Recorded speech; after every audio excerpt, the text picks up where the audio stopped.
This episode of On the Beat is brought to you by Ingles. Shop online with Ingles Curbside Pickup. New curbside stores opening every week. Please welcome Mike Griffith.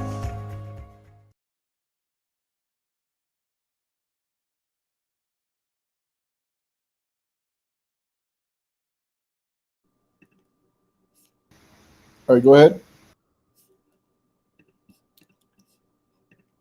Well, hey everybody, Mike Griffith here. Welcome to tonight's Ingles on the Beat show. And man, it's hard to believe that just 2 weeks ago, Georgia football won its second consecutive national championship. I see Christy giving me the prompt there. Wake up, Mike. I'm awake. Just a little glitch in our direction. Never really know when the show is going to start tonight. So apologize for the slow start. But yeah, 2 weeks ago, a lot's happened in 2 weeks. And certainly a lot going back to the championship celebration last weekend. Some tough times, I think, for Georgia fans and for the program at a time when, you say, gosh, everything should be great. Everything should be, wonderful. And yet there's been so much attrition to the program, off-field issues. And, life, it's just kind of one of those deals where you just say, man, you just can't believe everything that's happening. But Kirby Smart and the administration doing what they can to manage it. Not all bad news, though. Some good news today was Stetson Bennett winning the Manning Award. And Stetson's got a great opportunity ahead of him now, talking with Jim Nagy, the executive director of the Senior Bowl, to go down there and compete. And if there's one thing that Stetson Bennett's always wanted and asked for, it's the ability to compete. And in high school, he didn't have that opportunity. You didn't get to see Stetson go to the Elite 11 and compete against those other quarterbacks. Now he's got a chance to go shoulder to shoulder and go through that drill work and show these NFL scouts what he's all about. I saw some odds posted today, and I was thinking about doing a story on it. I still might, where they talk about what are the odds that Stetson Bennett gets drafted. And the odds are against it, right? The odds that they put out are against it. Now, I don't know where you make these bets. I'm not a gambler per se. But I think that's interesting that the odds makers are saying, saying there's a better chance that Stetson doesn't go in the first 7 rounds than if he does. I'm looking at this release right here. It looks like a 40% chance that he goes undrafted, a 28% chance that he goes in the 7th round. So they're saying that a 68% chance that Stetson goes 7th round or undrafted, another 25% chance he goes in the 5th round, only a 3.8% chance that he goes in the 2nd round, an 11.1% chance he goes in the 3rd round. So, the odds are against Stetson, but look, the odds have been against Stetson before, and, he's been able to persevere and prevail in Georgia's system. Well, now he's going to a different type of system. He's going to an NFL system. And things are going to be different in terms of how they evaluate, in terms of what they're looking for. And, I think that's why this opportunity for Stetson to go to the Senior Bowl is so important, because he'll have an opportunity to play for the offensive coordinator for the Chicago Bears. And you might say, well, what's the relevance of that? Well, the relevance of that is that the Bears have a system that's set up for Justin Fields, a very mobile quarterback like Stetson. And so if he gets this opportunity to play for the Chicago Bears offensive coordinator, Luke Getsy, then he gets a chance to show that he can work in an NFL system and that it's not all Todd Monken. And then also both Monken and Stetson have been very transparent that they haven't always gotten along. And NFL teams, obviously, when they go to invest a lot of money into a player, they want to find out everything about him. And this can give Stetson a chance to show how coachable he can be. And that, the Bennett Monken thing was just kind of a Georgia thing, that's not a matter of like Stetson being hard to work with. You didn't hear anything about Stetson having any issues with Jim Chaney. So I think that the FaceTime would help Stetson out. I think the opportunity to compete against the other quarterbacks that are going to be there. I know Max Duggan is one of them. I think the opportunity to work around other players and show the leadership skills, and then show the arm talent that he worked on from year 1 to year 2. This year's version of Stetson Bennett, I thought, was much better in terms of his footwork and his pocket presence. Now, is it good enough to make that leap to the league? Maybe. I've heard a lot of people compare him to Purdy, the 49ers quarterback. Purdy's 6'1", 222. Stetson's 5'11", 185, 190. Now, do we think there's a big difference? I mean, it didn't seem like there was at Georgia. I know Bryce Young isn't the biggest guy in the world either, and he's being talked about as the number 1 quarterback. So if you're going to say that Bryce Young can be the number 1 overall pick in the draft at quarterback, then how can you say in the next breath that Stetson Bennett's too small? So, but still, the proof is in the pudding. And these NFL teams, they evaluate on what you do on your season. They talk to your coaching staff. And what will the Georgia coaches say about Stetson? I mean, not publicly, but behind closed doors. I don't know. What will Todd Monken say about it? I don't know.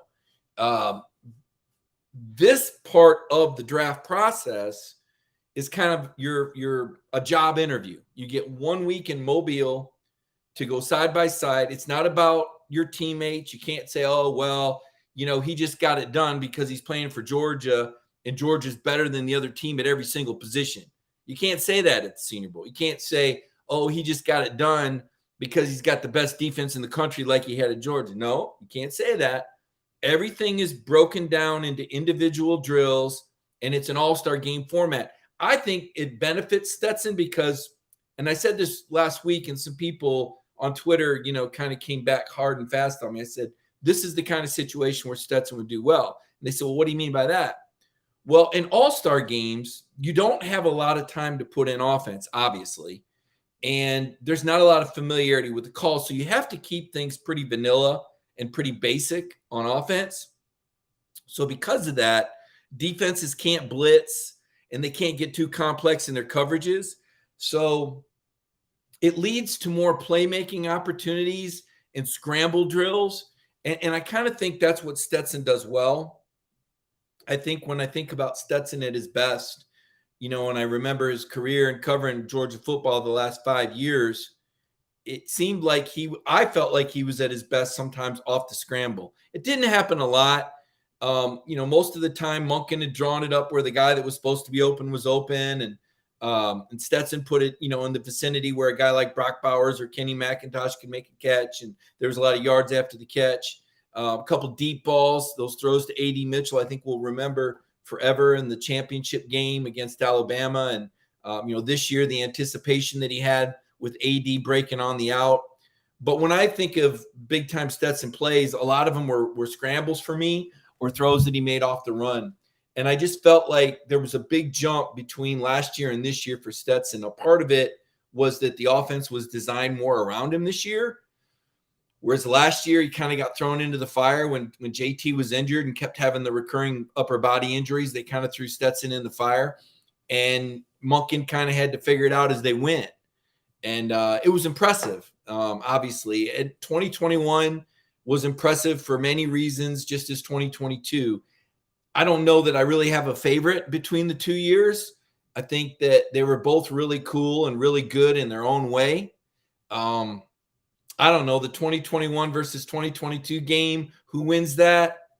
I don't know. I mean, it depends on the circumstance. I'd probably lean a little bit towards 2021 just because of all the talent on defense. And I don't know how much 2022 would really move the ball. I kind of think of how Mount Missouri's front stoned them and how that created problems for him. Makes me think 2022 would have had trouble moving the ball. But on the flip side, 2022 was resilient and found ways to win. So the argument goes both ways. 2022 Stetson, though, was much better than 2021 Stetson in my book.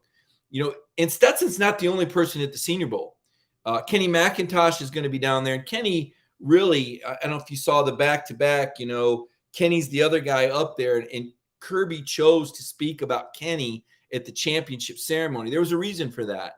I think Kirby recognized that Kenny kind of got the short end of the stick on a lot of the publicity. When you think about, a player that was really indisposable, Kenny really carried the team in November when Stetson did have some rough passing games. They went to the ground game heavily against Tech, against Kentucky, and Kenny McIntosh really produced big in both of those games. Missouri was the game that Kirby talked about. Kenny kind of willing the team, putting the team on his back in the fourth quarter there when they were struggling. And he'll be down at the Senior Bowl. And I wonder how high can Kenny go? James Cook was a second-round pick last year. Zamir went in the fourth round, so that tells me probably between the second and the fourth round for Kenny McIntosh. The Senior Bowl is going to be big for him. He's going to have an opportunity to run routes for all those NFL folks that are there. And for those of you who don't understand how it works, it's not just like a high school all-star game. It's nothing like that. It's really technical. And this year, they're divvying the staff up with a lot of different coaches from a lot of different NFL teams. So you are going to have access to basically half the teams in the NFL are going to get in up close and personal with the players for those 3 practices, in addition to the meetings that they have with them, right? So it's really a nice opportunity for the different coaching staffs to kind of get a read on a guy, see how quick he picks up things, see how coachable he is, see how he moves in the drills, see what types of systems and schemes it looks like he works well in. And it's individualized, right? It's not about watching the whole team. And so when you go down there and you see all the drill work, I mean, the field is literally encircled with hundreds of NFL personnel, from head coaches from the NFL, owners, general managers, scouts, and they're all there to look at different prospects that they're looking at drafting. It's just one part of the process. I mean, you've also still have the combine ahead, and I would imagine that all these guys at the Senior Bowl from Georgia will all get combine invites. I think you'll probably see 10 guys from Georgia at the NFL Combine. That's another part of the process. So they got their game film. They watched all season long. Then they're going to see in your all-star game if you're one of the elite players, one of the elite seniors that gets an invitation. So they get to work with you up close and personal, see you in a football setting in football drills. Then they get to go to the combine where they get to see you perform in these other drills and kind of see where you're at athletically and how you test out, again, relative to the other players around you, the actual height, the actual weight. They do the medical on you where their team doctors take a look at you. I think you remember Stetson had the shoulder injury against Florida. He came back from that. I think he played through a shoulder injury this year. They'll probably want to take a look at that. I think it's fine. But teams really inspect these guys and go through everything because they're getting ready to invest millions or not. And, of course, Georgia has their pro day where the guys who don't get invited to the combine get to work out, or sometimes players aren't ready to test out in certain events at the combine and they wait until the Georgia Pro Day. And that's another opportunity for NFL head coaches and teams to see the players up close and personal. I think the last few years, Georgia's had all 32 NFL teams there represented. And I know Mike Tomlin was there last year to look up close at George Pickens. And I remember watching Mike watch Pickens and then seeing Mike Tomlin talk to the Pickens family. And I said on Pittsburgh radio, I think, your coach is going to pick George. And he did. And I think Pickens was a steal for him. So there's probably, I'd say maybe 3 or 4 teams at least that have an interest in Stetson Bennett because of his mobility, because he's played on championship teams. He's been a part of that. I think his resiliency is attractive to teams, and I think he could fit in systems.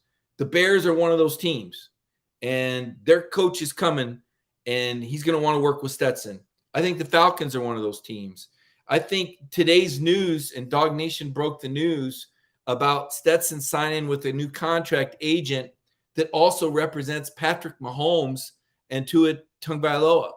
These are 2 other mobile quarterbacks. So if the agent is trying to sign Stetson or has signed Stetson, maybe he's thinking that Stetson, could be the backup for Tua or Mahomes in the NFL. Again, 2 more mobile quarterbacks. I also think Stetson is attractive in the sense of, he's going to make a lot of money with his story. I don't know how it gets told or when it gets told or any of that sort of thing. But I think there's still some marketing value there. I know Everett Sports Management has re-upped with Stetson. They also work with Brock Bowers and Nick Chubb. just to name a couple more guys. Jonathan Taylor comes to mind, Jalen Hurts. So Stetson is in with some very impressive clientele.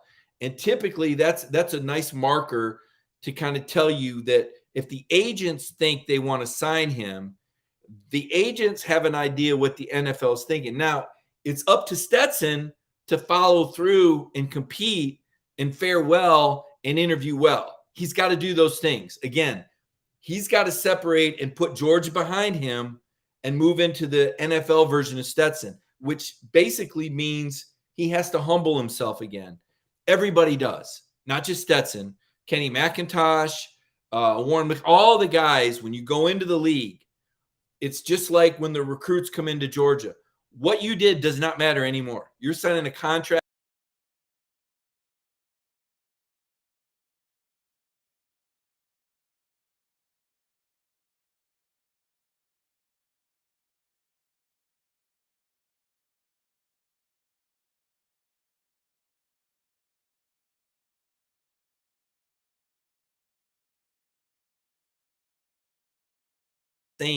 Now, I'm not saying that there's not leadership and there's not some esprit de corps in the NFL, but it's not to the level that it is at Georgia. And so it's going to be up to Stet to prove that he can mix in to the NFL. And, of course, it's ironic if he were to go to the Bears. I mean, Stetson told Eli Manning, and I wrote it in the story, he didn't want to compete with Justin Fields. He didn't want anything to do with it. That's why he got out of here. So he left and went to Jones. And when Fields left, Stet came back. Well, in the NFL, it's different. If Stetson can get a job as a backup quarterback, that's a pretty good job to have. I'm not saying that he could never start, but I don't think he's going to be picked. I'm kind of with the odds maker in that I don't think he's going to be picked in the first 3 or 4 rounds. I just don't. I could be wrong, and if you're not picked in the first 3 or 4 rounds, they're not really picking you to be a starter, right? Because it's not like guys are graduating from the NFL. Everybody's keeping their job until somebody pushes them out the door. Really hard to get a job if you're a quarterback or a punter or a kicker, because those guys don't leave on their own, right? A lot of times the careers of linemen, linebackers, running backs, they're a little bit shorter because they're such contact positions, but not so much with kickers, punters, quarterbacks. They have longer career arcs. So this is a tough nut to crack. Not saying it can't be done, but there's a process. And the next step in the process is for Stetson to go down to Mobile and compete. If he doesn't, that could raise some red flags that he doesn't, because sooner or later he's going to have to compete with these guys side by side. The NFL wants to see more, not just from him, from everybody. Anybody that's not a first round pick and gets a Senior Bowl invite, they're pretty much expected to go because it's an opportunity to compete. And that's what they want in the league. Now, I saw the story earlier today about Warren McClendon getting the invite, and this was really exciting to me. I think this is big for Warren. I think Warren is a guy who has a chance to really raise his stock at the Senior Bowl. When we think about Broderick Jones, there's your first round pick, right? The big, athletic, physical guy. Warren, not quite as athletic as Broderick. So the technique that he's learned, remember, he started 37 consecutive games. And he learned from a lot of different offensive line coaches. So this opportunity for Warren McClendon to go down there and get coached up, and the fact he's wearing Devin Willock's number, I mean, what a special and warm opportunity for Warren McClendon to honor a teammate and also improve his draft stock. We talked about Kenny McIntosh earlier. Chris Smith, another guy that's going to be down there. I can't wait to see Soldier Chris, as he calls himself, out there competing. I think Chris is a ball hawk. I said that I thought this was a good game for Stetson. It's a good game for Chris because Chris is a guy that really patrols and has great instincts, and I think he could be a real standout. I remember when Mark Webb went to this game few years back, and I didn't think Mark Webb was an NFL player, to be honest with you. I felt like he was always kind of just one step late, one step behind. Now, that was relative to Richie LeCounte and J.R. Reed. But Mark Webb went to this game, and I mean, he just blew it up. And he got drafted higher than he would have. And I remember he sent that thank you note, like, man, and I don't know whether it was his position at Georgia that just made it hard for him to shine. But when you put him out there next to the other guys, Webb looked outstanding and really benefited. Last year, Devontae Wyatt was not a first-round pick before he went to the Senior Bowl. He dominated in those drills, and that's what got Devontae drafted in the first round. So Jack Podlesny, another guy. So if Stetson accepts his invitation and takes advantage of the opportunity to compete, you can have 5 Georgia Bulldogs there. So that's pretty exciting stuff. It's something, again, that I look forward to. I like watching the competition. I like watching the Georgia guys, interact. There's going to be a lot of fans down there in Mobile, Alabama. I'll head down there next Tuesday. The first practice is Tuesday. They practice Tuesday, Wednesday, Thursday at the University of South Alabama football field. It's a really nice stadium. It's free to the public. A lot of people turn out. Probably do a live hit from there or two. I know that some of the players obviously love the Georgia fan base, and they're going to want to get back out in front of the Georgia fans too. But the last couple of weeks been pretty tough. I saw Steve Rogers saying Mike's staying away from current UGA stories. Steve, this is a current story. The players are going to the Senior Bowl next week. It doesn't get much more current than that. You may have missed the start of the show. I did recap the fact that there's been some difficult things that have happened over the last 2 weeks, guys. That's all documented, okay? And I just don't know what I can add to that. And I don't see any reason to try to speculate any more than what you've already read and heard. These are tough times, okay? And there's an ongoing investigation into that. We all know that Devin Willock and Chandler tragically passed away in a car accident 8 or 9 days ago. We all know that. We know that Warren McClendon and another young lady that worked in the recruiting office were also in the accident. We know that, okay? If that's your current news, Steve, I can tell you, you can Google it. I know most all of us have read it and processed it, and it's a tough, unfortunate thing that's happened. And, I don't know what else to say other than the fact that DawgNation has reported the news to you. You probably saw the news about Ra Thomas. I think Connor Riley posted a story on the updated police report. I'll read you the story. You could read this online, but Steve is asking for what he feels is more current. The Senior Bowl is current as well, but I'll review this with you. This is a transfer receiver from Mississippi State named Ra Thomas, and according to a UGA police arrest warrant, he allegedly caused bodily harm to the bicep and the shins of a female. She had abrasions on her shin and a bruise on her bicep, which led to misdemeanor battery charge that he's facing.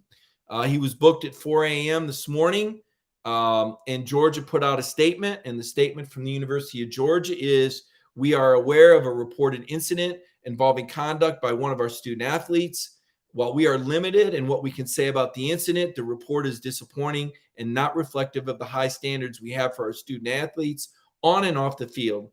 In addition to following internal athletic association policies, we will be working closely with our administration to ensure we cooperate fully with all law enforcement and campus protocols." Thomas has gone on Twitter and said, "Y'all know I'm not that type of person. I know better than that. My mama taught me I will never, ever put my hands on a female. Got to stay away from social media." So that is the update that I have for you on those stories, Steve.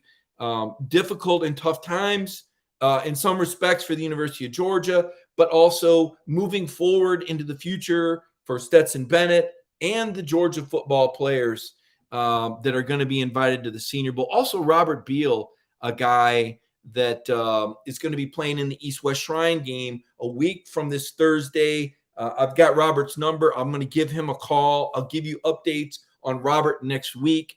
I had a really nice visit with Robert after the national championship game in the locker room. It was, 45 minutes, it seemed like, or 40 minutes where we were able to talk to the players. And the cool thing was, and I think I've said that on the show before, but the really cool thing to me was that it did not seem like there was a finality about it. It seemed like this was just part of the process. And, when people say to me, "Oh, well, man, that 2-year run was great," I Georgia's still on a run. To me, they're still on a run. So, I didn't get the sense that anybody felt like it was over. that, oh man, wow, 2 years. Oh, let's take a break now. That's not what I felt. I felt like there was a really promising future, and Arian Smith telling me we might even be better next year. And when Arian said that to me, I don't know. I kind of looked around the room and I saw the way the guys were acting.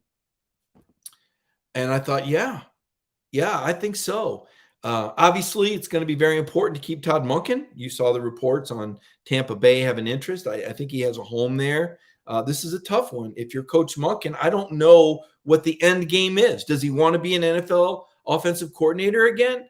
If so, this would be the job because this is where a home is at. Or how does he feel about that job?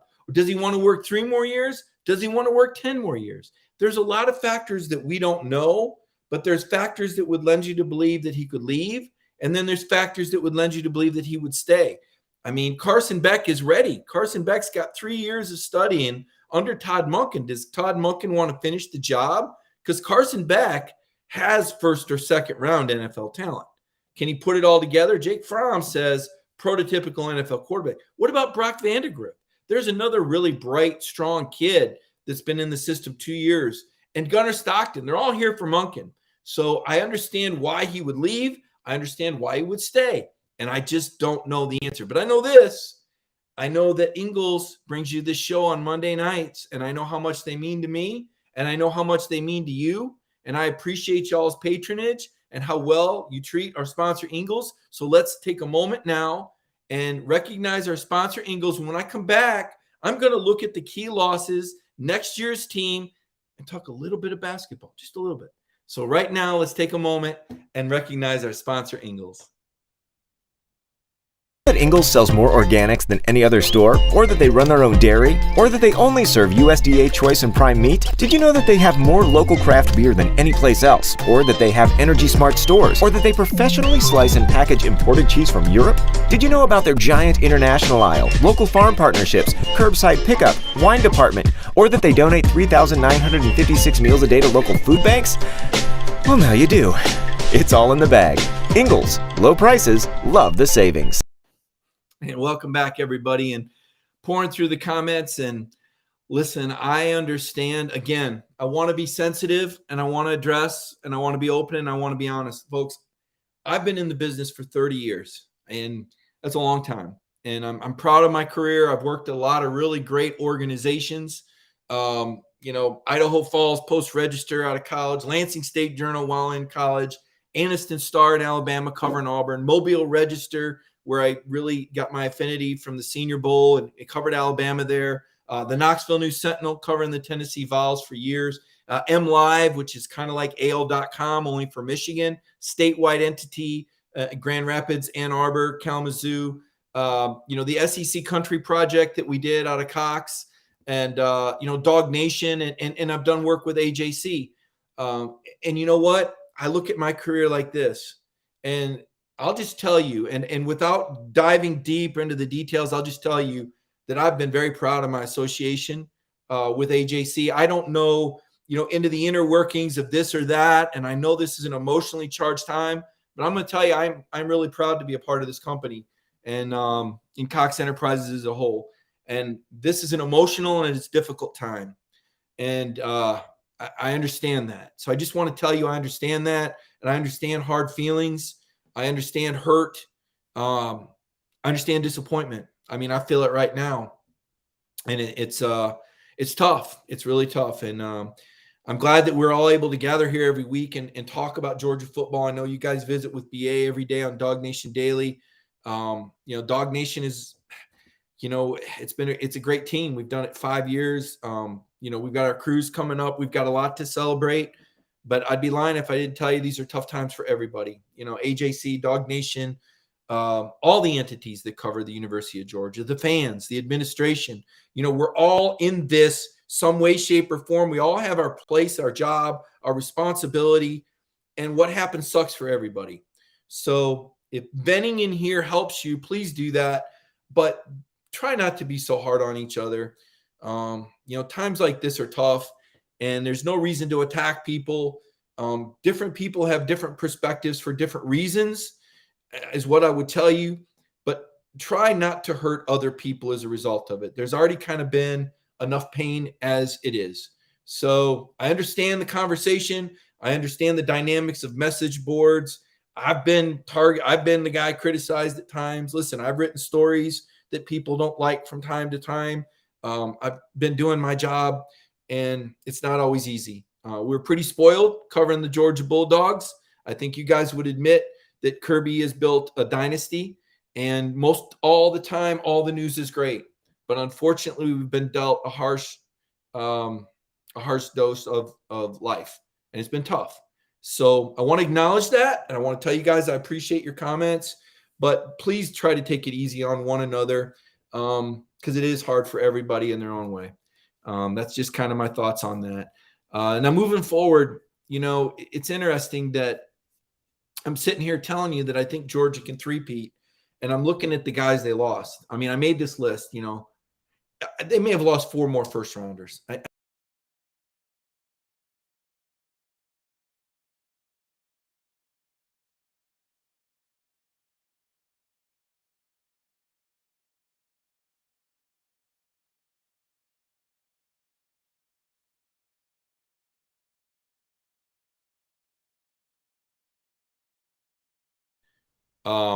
Broderick Jones is a first-round pick. Jalen Carter is a first-round pick. Keely Ringo is a first-round pick. Darnell Washington may be a first-round pick. I think Nolan Smith may be a first-round pick. Kenny McIntosh, probably a second-round pick or a third-round pick. Chris Smith, I think, could work his way up to the third round. Warren McClendon, it's going to be tough. I think Warren needs to show well at the Senior Bowl. I think he could be and I think that Stetson Bennett could work his way into the 5th round with a good, maybe even the 4th round with a good Senior Bowl. I think Jack Podlesny is another guy, the kicker. This is a really deep year for kickers. I hate that for Jack. But I wonder if Jack's decision to go pro was maybe affected by Rodrigo Blankenship and the hip surgery, And let's be honest about this. Playing at Georgia is tough. It's very demanding. And guys go to Georgia to go to the NFL. And when you have that opportunity to take that next step, if you think you're ready, then you need to take it. Maybe the NFL is not ready for you because of the depth of kickers if you're Jack, but you're ready for that. And you don't want to stick around Georgia if you feel like you're going to regress. So, you're talking what? 1, 2, 3, 4, 5, 6, 7, 8. You could have up to 10 guys drafted. My guess is you'll have 8. My guess is that you'll have 8. So that's kind of my thought there.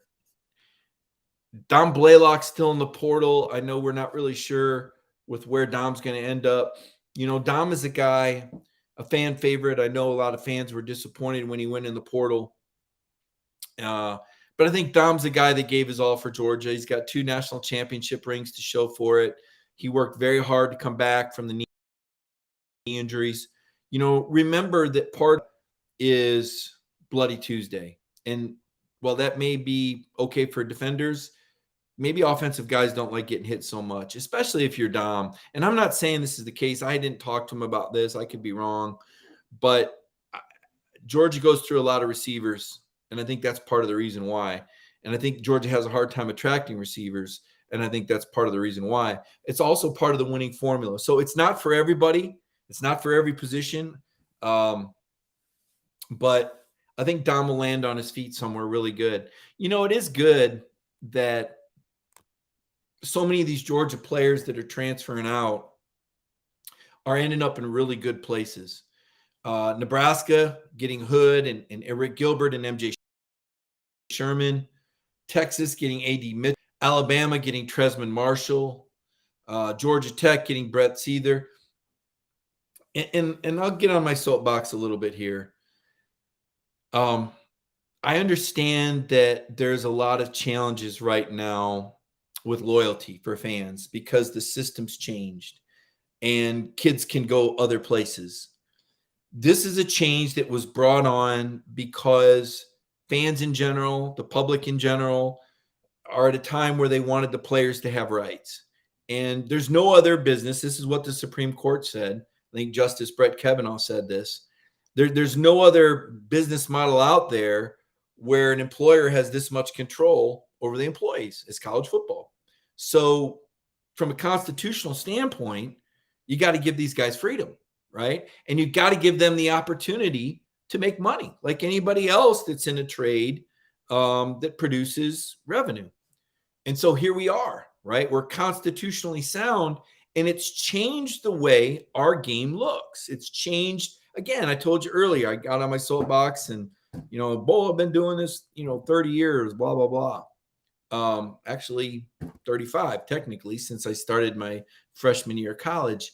And of all the sports I've covered, and I've done them all, I went to the Olympics, I did NFL, I've covered NBA games. I was a NASCAR guy, all while doing college. I never gave up the college beat, but I've done golf, covered the Masters, played the course one time, got drawn in the media draw, but I keep coming back to college football and college basketball. I like college basketball too.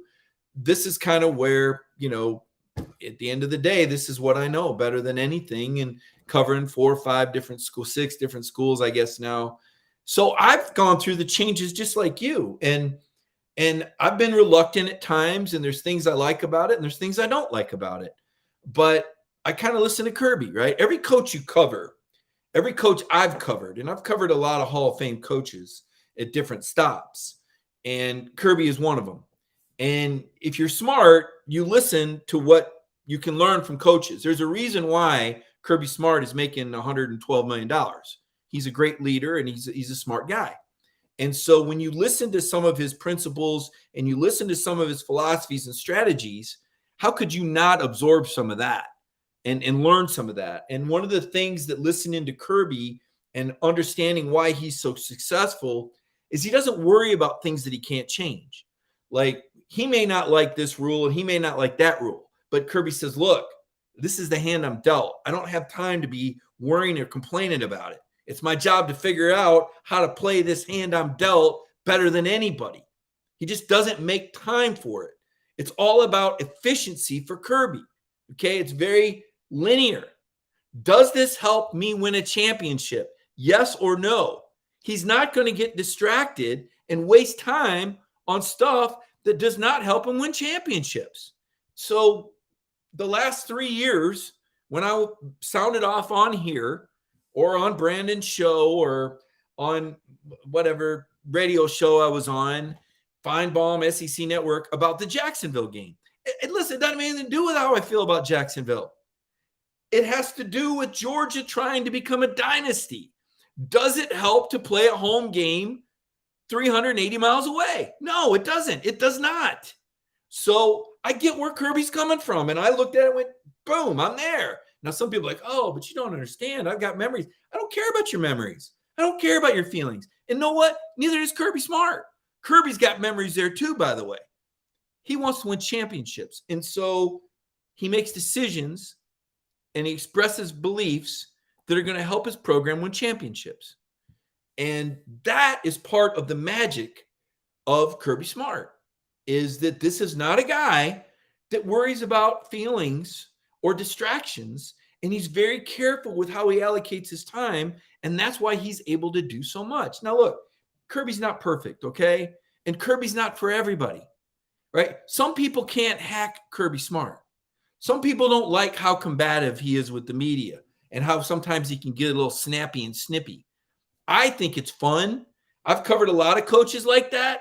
Listen, one of the first interviews I did with Tom Izzo, he came down my throat on me, both publicly and in a phone call, like an hour and 45-minute phone call. Let me tell you, there was a lot of words in that conversation that me and Tom will never say to each other again, but it had to happen. And he made it very clear where he was coming from. And conversely, I made it clear where I was coming from on a story. And you have to kind of go through that sometimes. You have to find out what the other guy's about. And I've had differences with Kirby. I've had public differences. I've had private differences. Nothing huge, Nothing horrible, nothing get out of my program or me calling him out any name, nothing like that. Just differences. Oh, I think this. Well, I think that. Well, you think this and I think that. We're going to agree to disagree, move forward. Okay. When you work in this business that closely around somebody that dynamic and that driven, it's going to happen.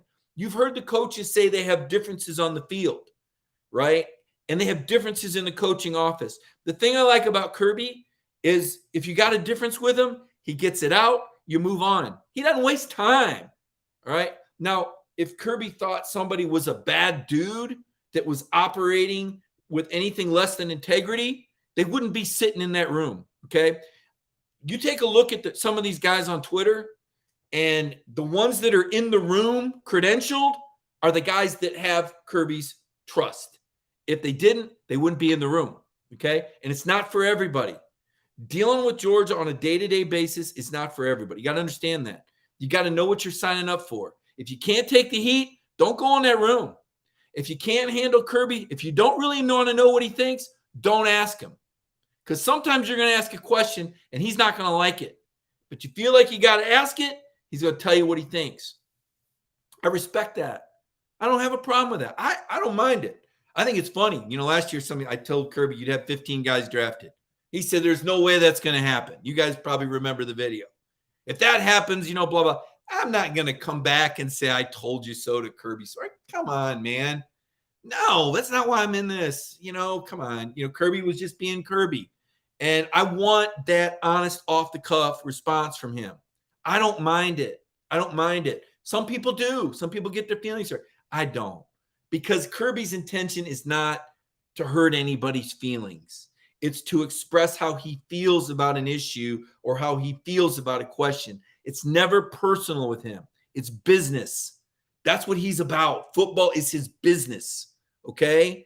The emotion and the personal part comes with him and his team. That's his family, all right? So there's a lot of dynamics here. And I'm trying to explain them, and it's kind of hard because unless you've sat in that room across from him for 5 years and gone through it with other coaches at different levels, it's kind of hard to put Kirby into perspective. But I appreciate who and what Kirby is, probably more than most people in the media. Kirby's not winning a lot of National Coach of the Year awards. That bothers me, okay? I pitched him hard to my organization. I wanted Kirby to win the Football Writers Association Coach of the Year. Sonny Dykes won it instead. Sonny's immensely popular with the media. You guys saw Sonny Dykes. I mean, he's a classy, fun, nice guy. I don't think he's ever had a bad word for anybody. Kirby's kind of gruff. He's kind of tough, right? And also, the main reason, though, is people expect him to win. Well, he's supposed to win, they say. I said, well, I don't care if he's supposed to win. The guy lost 15 guys to the NFL draft. I mean, he's winning with a former walk-on quarterback. I mean, that's not C.J. Stroud there. And people get upset when I say that. Don't get upset. Give Stetson credit. Don't get upset. Give him credit for that. That's not meant to be an insult. That is meant to be a compliment. Okay? Not everybody has C.J. Stroud arm talent. That is NFL franchise talent there. Okay? Stetson just gets it done. There's something about that intangible, right? So that's what I also tell people about the Stetson story. Don't feel like you got to make up revisionist history. Don't feel like you got to apologize for the guy. Appreciate him even more. Appreciate the raw story. Nobody needs to make excuses for Stetson Bennett. He's proven a lot of us wrong, including myself. All right? I didn't think that Stetson could throw for 4,000 yards in a season. He did. I thought last year, and this came out in a clip, right? So when I do these shows, and I do about 10 of them a week, they tape record and they do the audio and all this stuff. And it's nice that people care what I think. I'm just an opinion, granted, maybe a learned opinion, but I'm one more opinion out there. People edit these tapes. Well, here he said this, and they just play the snippets of it. Why did Mike say that, Stetson had to play better? Because the head coach said that after the Ohio State game. Because Stetson Bennett said he played 30 minutes of bad football. All right. I'm repeating what the head coach in Stetson said, but you don't know that from the snippet of the interview, right? Oh, well, there's Mike talking bad. Mike's bringing you reality. You guys watch the same team I have for 5 years. Stetson wasn't great all the time. I don't know what quarterback is. Stetson had some bad moments. I think Tom Brady's had some bad moments. Now, Stetson's not Tom Brady, all right? But the way we cover Georgia, the way we discuss it on our show with you in the comments, on our DawgNation forum boards, on DawgNation Daily every day, we cover this program beat by beat, heartbeat by heartbeat. Some of these people come in and watch the national championship game and they check out. We won't see them again until the college football playoffs next year, right? So Stetson's had ups and downs, but so's everybody. So what? All right? Part of what makes Stetson successful is that he's resilient. So this business about, oh, Stetson was coming at the media. Y'all just said everything bad about him. Guys, can you name me a quarterback that hasn't been criticized at any level of relevance? Can you give me just one? Okay. I, as a fan, back in my youth, like John Elway, thought he was the guy. But there were plenty of times Elway was criticized, my favorite player. And I guess I'd get a little, Brent Musburger said this, I get it, right? But nobody said anything worse about Stetson Bennett than been said about anybody. Bryce Young was told he was too small. I was one of the people.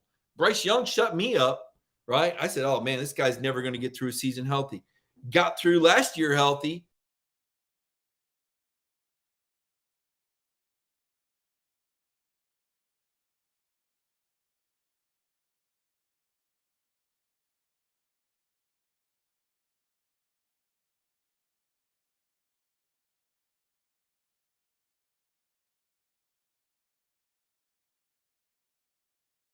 What were they? Number 3 in the preseason. They were favored in every game. I don't know who got proved wrong. I mean, I didn't hear anybody say anybody else should start this year. So I this whole proving people wrong thing, I know that's kind of a Kirby circle the wagons thing, but the media, by the way, was who voted Stetson number 4 for the Heisman. There's like 950 people that vote, and like 900 of them are media members. So the idea that the media did Stetson wrong, that's bull. That's just not true. The SEC coaches didn't vote Stetson first team All SEC. So again, this whole media versus Stetson thing is contrived. And further, I've interviewed Stetson enough times to know this. He don't care what people think. And he's told us that. The outside world wants it to be this Stetson the underdog against the world story. That's not how Stetson sees himself. Stetson will tell you, and he said this at SEC Media Days, if you have to get yourself hyped up because of what people on the outside are saying, then what are you going to do when people on the outside aren't being critical? You've got to be your own motivator. So that is another false narrative. It's convenient. It's like what people want. People are trying to turn Stetson into what they want him to be instead of who he is. Stetson's a guy that's always believed in himself. If he didn't believe in himself, he wouldn't be this resilient. If he was really affected by the outside noise, he would have broken down a long time ago. But this is a self-assured, confident guy who doesn't worry what the outside world is saying.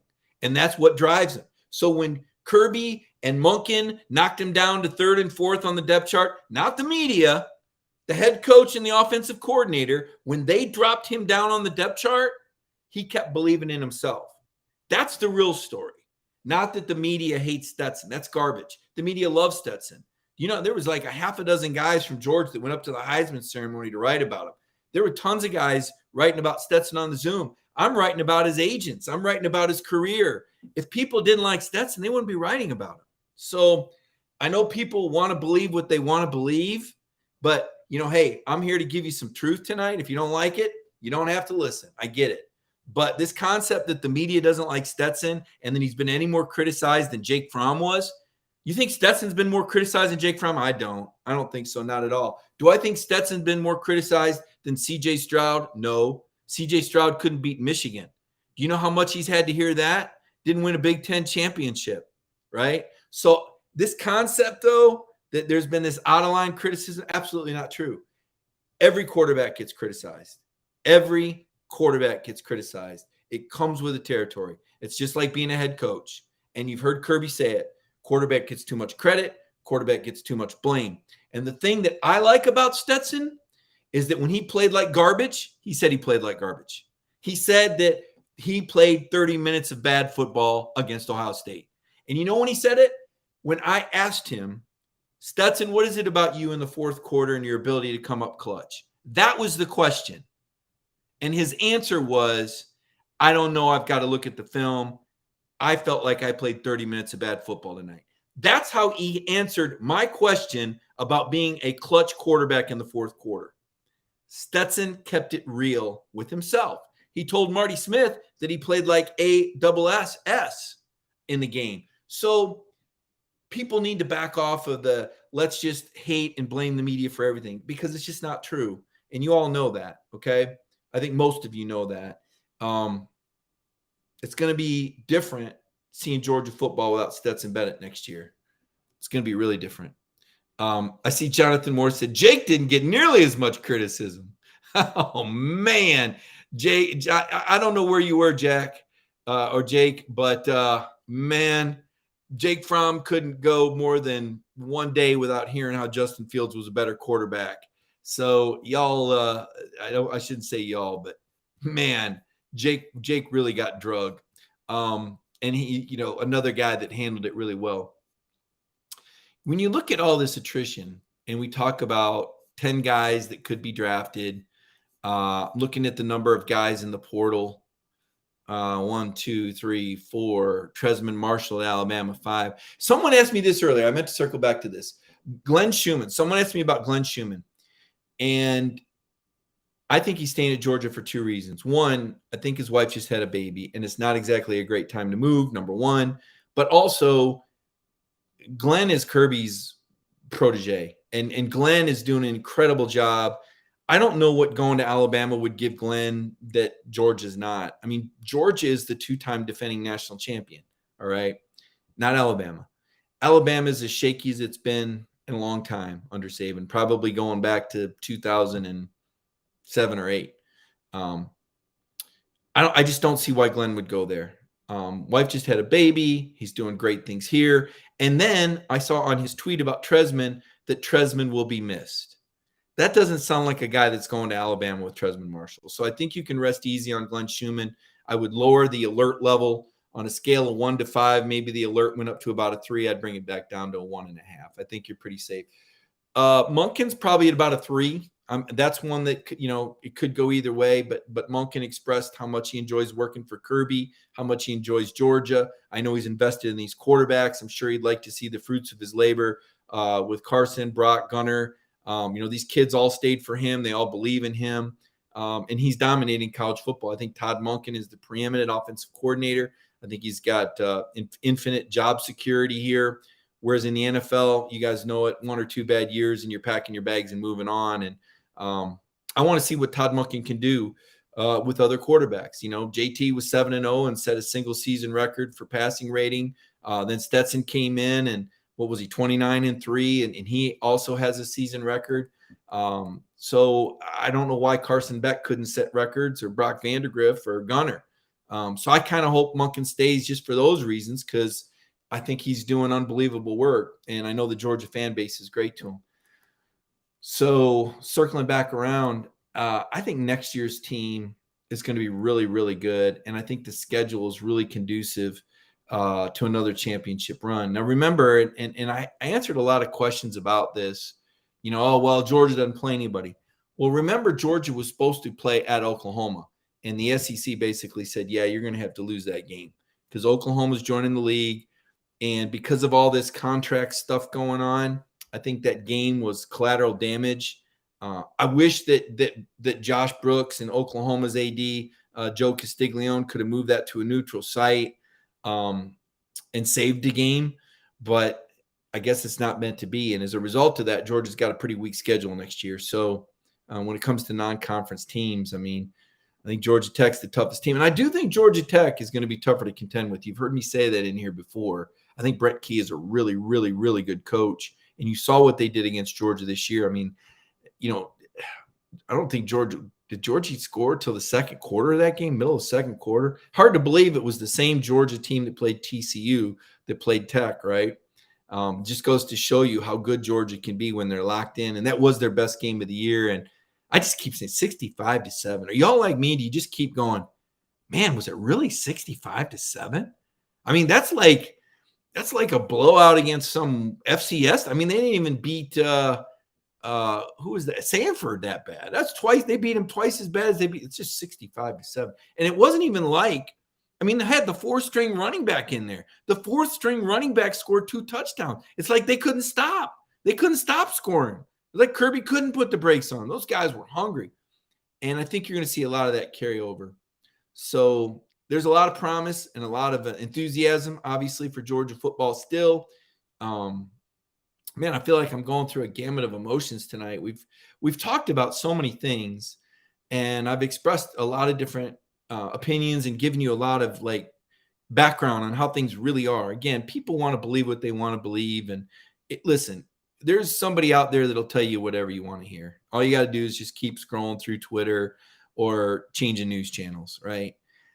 I don't know any other way just to tell you that how I feel. And I appreciate that you guys appreciate me for that. Some people don't agree with me, but they at least like that I give my opinions. Thank you to those people. I appreciate that you guys are good with that. You know, even when you don't agree, you're all pretty cool about it and let me know. But I promise you, I'm telling you what I believe to be true based on my years of experience, the different people I've covered, and what I've seen these last 5 years. It's been incredible. I'm going to take a look and see if there's any questions or comments in here. Brian McPhail talking about keeping your foot on the gas for 4 quarters. It does make me wonder how many of these other games where Kirby's just run the ball in the fourth quarter could have been 65-7, right? You think to yourself, all those other games that Kirby's run the ball, what was the game? Kentucky, where he ran it on 16 out of the last 17 plays. What was it against Tennessee? They ran the ball 21 out of the last 25 plays were running plays. What if they would have kept throwing and or just playing hard and not doing all the subbing? And you saw it. Yeah, complimentary football, Kirby's belt says. Garrett, why am I so hostile tonight, Mike? Gosh, guys, I hope I didn't come across as hostile. I try to come across with my convictions, and I speak from the heart. And, you know, I actually feel more emotional than anything tonight. And I think I feel emotional because a lot of this has kind of been percolating in me over the last couple of weeks. And you guys know, again, we've gone over it a couple of times. We don't need to keep rehashing it, but we've all gone through a lot. Okay. I think we've all kind of run the gamut of emotion over the last couple of weeks. So that probably explains my disposition tonight. And just trying to be honest with y'all. Jonathan, thanks for joining me. I appreciate you saying you got to go. And yeah, Brandon's got a great show every day at 10 a.m. I hope you enjoy that. Daryl Fleming wants to know, is Jeremy going to Alabama? I don't know. It's kind of like my relationship with Jeremy is this. When Jeremy started doing the show this year, it just kind of happened. I don't know that I've ever really told you the story. So I think last spring I saw him go on like Crane and Company, and they do a podcast out of Atlanta. I think Jake Crane, I think he does a good job. I've been a guest on there, and I thought, well, gosh, if Jeremy did his show, I wonder if he'd do mine. So I still had Jeremy's number from when I covered him at Tennessee. I was there that spring when he was there before I came over to DawgNation. And so I just called him. I said, hey, do you want to come on my show? And you guys saw the show. I think it was last June or July, and it went pretty well. And then preseason show, I said, well, let me see if I get Jeremy on for my preseason show. It went well again. And on a lark, I said, well, you want to come on next week? He said, sure. So it was kind of like week to week, the first few weeks. And then like 2 or 3 weeks in, I said, do you want to just do the show this year? Like, he's like, can we do that? And I said, man, I mean, I guess so. I mean, why not? I mean, the cool thing about it was, and at first a lot of people didn't understand it. They're like, why do you got Jeremy Pruitt on? It's like, well, he coached with Kirby for 6 years, so he knows Kirby really well. He coached at Georgia, so he knows Georgia really well.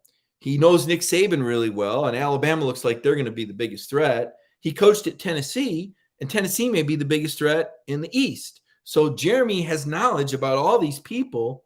And then on top of it, I hope you guys enjoyed him as much as I did. I think he was pretty fun. I think he enjoyed doing it. He'd never done anything like that. Jeremy Pruitt had never been some media commentator or media darling. That's not his style. But he did tell me this. He said, Mike, I want to do it because I want to be in front of the Georgia fans. He told me that the 2 years that he was here didn't end the way he wanted. He didn't get to finish the job like he wanted, and he felt bad that that the fans didn't get to see the best of him. And I said, well, all right then. So you saw it. You saw the best of Jeremy. You saw Jeremy say, go Dawgs on this show. You saw Jeremy pulling for Georgia throughout the season.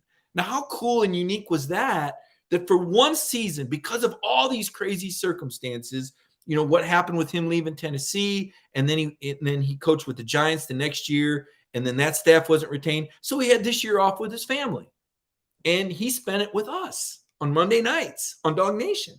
There was a lot of things Jeremy Pruitt could be doing with his time, and he spent it with us talking football and kind of sharing with us how Kirby is and was and what the Dogs were thinking on week to week and breaking down different offenses. And it's just one of those once in a lifetime things. He'll probably never do a show like that again. But this year it worked, and it was part of the formula that we had. And again, you all made that possible. I'm sure he read the comments. I'm sure he saw what people were saying, and you supported him, and you brought out the best in him in this format. So I enjoyed it. I know you guys enjoyed it. It was another really cool DawgNation thing that we did that was very unique. And so I guess circling back to your question, I've never really pushed Jeremy for personal details into that kind of stuff. He's got to make a professional decision whether he is or he isn't going to Alabama. I don't know that. I don't know where he's at on his case with Tennessee. That wasn't what our relationship was about. Our relationship was about talking about Georgia football and him interacting with the Georgia audience through me to answer your questions. And that's kind of where I kept it. That was my professional, and that's the respect that you show somebody. To me, that's how I do it. I have, a respect. When people say, oh, do you like this guy? Do you like, well, you like them all. You respect them all. I talked about Kirby earlier. Look, I've got a good relationship with Kirby. He knows where I'm coming from. I know where he's coming from. Nothing's personal.